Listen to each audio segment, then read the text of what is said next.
Bonjour, bienvenue sur Explique-moi. Aujourd'hui, un petit tutoriel pour vous montrer comment envoyer plusieurs photos en même temps dans un mail. Pour cela, nous allons utiliser un dossier compressé, c'est-à-dire que nous allons réunir les photos que nous désirons envoyer dans un même fichier qui sera de type compressé. Donc pour cela, nous allons utiliser la compression native qui existe depuis Windows 7. Donc ceux qui utilisent des logiciels de compression tels que 7zip, WinZip ou WinRAR, ils doivent savoir s'en servir, donc ce tutoriel ne vous concerne pas. Donc pour cela, nous allons choisir à la souris, par exemple, un certain nombre d'images. Et nous n'avons plus qu'à faire clic droit, envoyer vers, dossier compressé, et toutes les images vont être réunies dans un dossier compressé qui a le nom de la première image. Mais nous pouvons très bien changer le nom puisqu'il apparaît en bleu.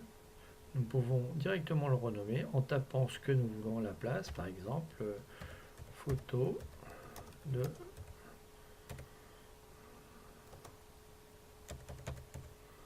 pour tonton par exemple.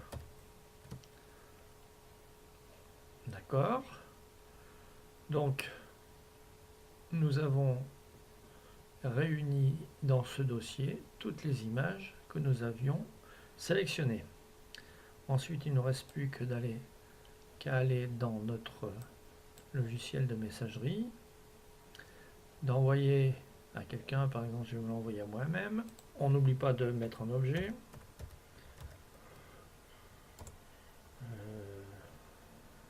Et un petit message.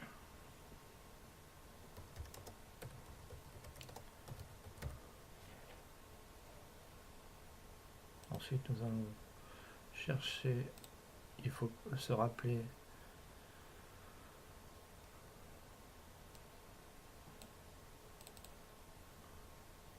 où était le fichier compressé. Il n'y a plus que le joindre au message. On en profite pour corriger les fautes d'orthographe.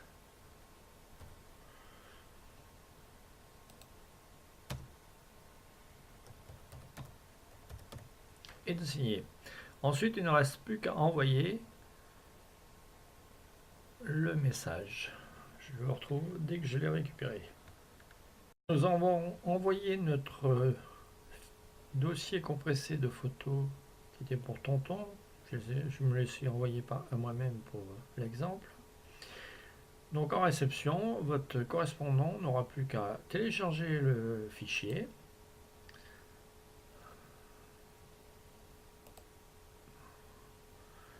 Donc par défaut, nous allons trouver dans téléchargement et nous avons le fichier zippé des photos pour tonton dans lequel il y a les photos. Il ne reste plus qu'à cliquer droit sur le fichier et de faire extraire tout. Par défaut, il le met au même endroit, c'est-à-dire dans téléchargement ou download suivant la traduction, et il nous fait un répertoire du nom du fichier zip. Ok, nous allons l'extraire.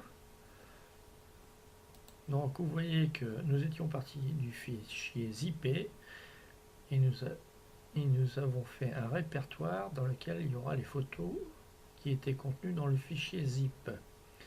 Comme nous sommes pour le rangement, nous pouvons donc supprimer le fichier zip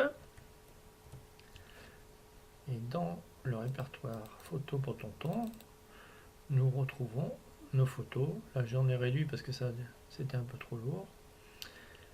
Et nous n'aurons plus qu'à les ranger si nous voulons les conserver ou à les regarder si c'est juste pour regarder. Donc avec ce principe, il ne faudra pas oublier de réduire le poids des photos en diminuant la dimension. Par exemple là, elles sont faites à 1024 de large, ce qui permet de les afficher à l'écran, mais ce qui ne permet pas de les développer sur papier et photo avec une bonne qualité.